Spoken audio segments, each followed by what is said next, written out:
किसान नेता अभिमन्यु कोहार ने गुरुवार को कहा कि उनके धरने का भविष्य केंद्र सरकार पर है। संसद के एक समिति द्वारा एमएसपी की कानूनी गारंटी की सिफारिश के बाद उनके मांगों को स्वीकारने में कोई हिचकिचाहट नहीं होनी चाहिए, ऐसा किसान नेता का कहना है। अब जगजीत सिंह डल्लेवाल का अनिश्चितकालीन अनशन 38वें दिन में प्रवेश कर चुका है।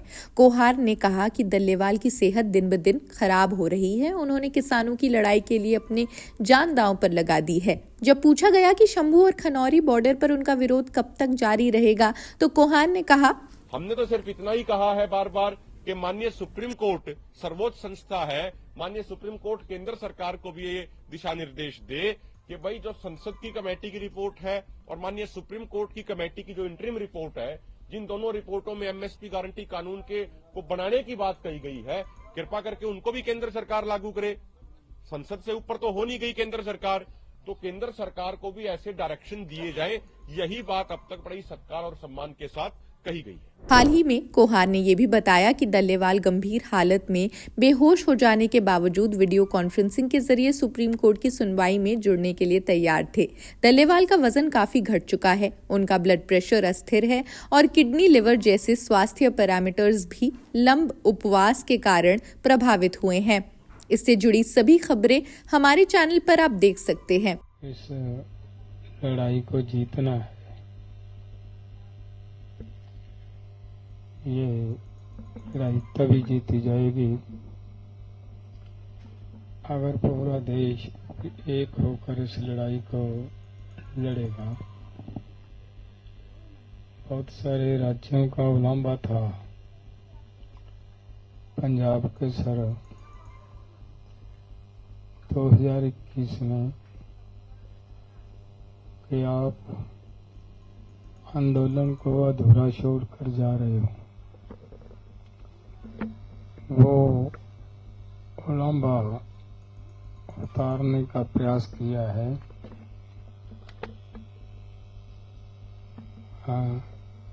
बड़ा भाई फिर से मैदान में आया है। अब छोटे भाई की जिम्मेदारी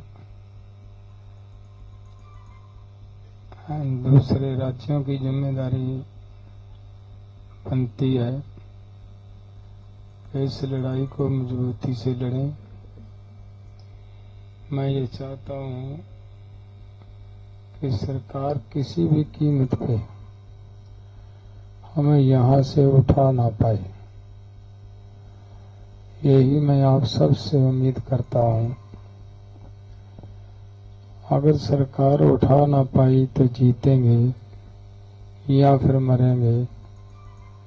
एक तो काम करेंगे दोस्तों। इतना ही कहता हुआ मैं आप सब से धन्यवाद करता हूँ। और अगर आपको मेरी बात समझ ना आई हो तो अभिमन्यु को बोलूँगा इस बात को अच्छे से सभी भाइयों को समझा दें, बता दें। धन्यवाद। वाहिगुरू जी का खालसा। मैं इन्ना ही कहना चाहना क्योंकि डॉक्टर साहब ਦੇ ਸ਼ੋਕ ਦੇ ਦਿਨ ਨੇ।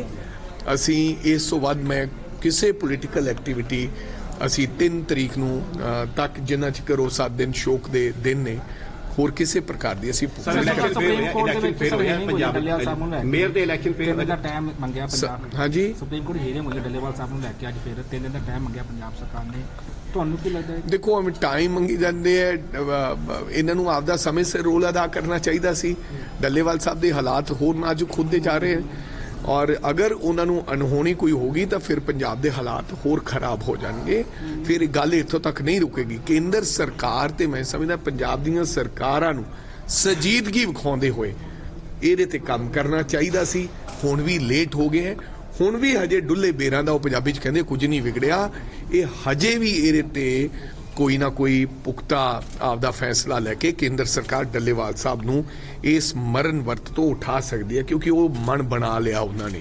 सरदार जगजीत सिंह जी डल्लेवाल जी से हम मिलकर के आए हैं, जननायक जनता पार्टी का प्रतिनिधिमंडल। नववर्ष पे मैं केंद्र की सरकार से, हरियाणा प्रदेश की सरकार से ये मांग करता हूं कि ये मामला बहुत लाखों करोड़ों लोगों की भावनाओं से जुड़ा हुआ है। और नव वर्ष पे दरिया दिली दिखाकर, बड़ा दिल दिखाकर आज सरकार को सबसे पहले डल्लेवाल साहब की सेहत की चिंता करते हुए, क्योंकि 37वें दिन का आज उनका अनशन ये शुरू हो चुका है, चल चुका है। कोई छोटी बात नहीं है। देश का जो राजा होता है उसके लिए सबसे महत्वपूर्ण है उसके देश का इंटीग्रल पार्ट उसकी जनता। और आज आंखें मूंद कर केंद्र की सरकार और प्रदेश की, हमारी हरियाणा की सरकार जो है वो सोई हुई है। इसलिए मैं मांग करता हूं कि नव वर्ष है, नया साल है, पुरानी सारी बातों को पीछे छोड़कर आज कम्युनिकेशन स्थापित किया जाए, इनसे बातचीत की जाए और इस सारे के सारे मामले को समझ करके और तुरंत इसका हल निकाला जाए। किसानों की सारी मांगे जो है मानी जाएं, एमएसपी गारंटी कानून देश में दिया जाए और अनशन को समाप्त करवाया जाए। मैं डल्लेवाल साहब से मिलकर के आया और उनकी सेहत आज देख करके मुझे ऐसा लगता है कि ये बहुत चिंताजनक स्थिति है। और मैं जहां केंद्र की सरकार से प्रार्थना, अपील और विनती करता हूं, निवेदन करता हूं, नए साल पर ये मांगता हूं उनसे, वहीं इस बात के लिए चेताना भी चाहूंगा अपनी पार्टी की ओर से कि किसानों की क्रांति को अलहदा ना लिया जाए, इसको अदरवाइज ना लिया जाए। ये और इसका रूप भविष्य में क्या हो जाए, बड़े बड़े तख्त और ताज पलट जाते हैं, तो कहीं ना कहीं केंद्र की सरकार को आज जागना होगा, उठना होगा। और अन्नदाता, देश का असली देवता, कभी हम मंदिर में, गुरुद्वारे में पूजते हैं देवताओं को, अगर असली देवता आज के युग में कोई है तो वो किसान है।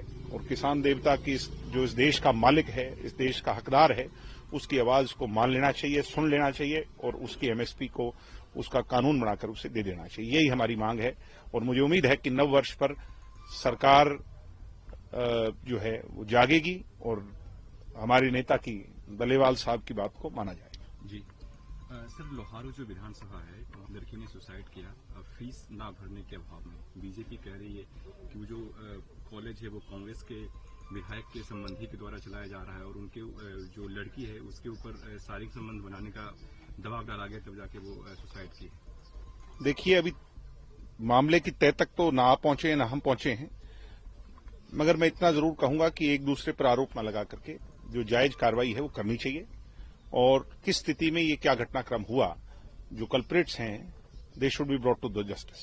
कुमारी सैलजा और सुरजेवाल की जो सरकार, अच्छी बात है, सबको करना चाहिए, उनकी जिम्मेवारी, हमारी भी जिम्मेवारी, हम भी कह रहे हैं। आपको क्या लगता है क्या हुआ होगा? अब क्या हुआ होगा ये तो काम सरकार का, उसको इन्वेस्टिगेट करना है, मैं उसको अभी नहीं कह सकता। मगर जो भी हुआ है कि घटना हरियाणा में घटी है उस पर पूरी उसकी तह तक जाना चाहिए और उचित कार्रवाई करनी चाहिए और जो मुजरिमों को दंड देना चाहिए। फिलहाल इस खबर में बस इतना ही। देश दुनिया की अन्य खबरों के लिए भी जुड़े रहिए जनसत्ता के साथ। शुक्रिया।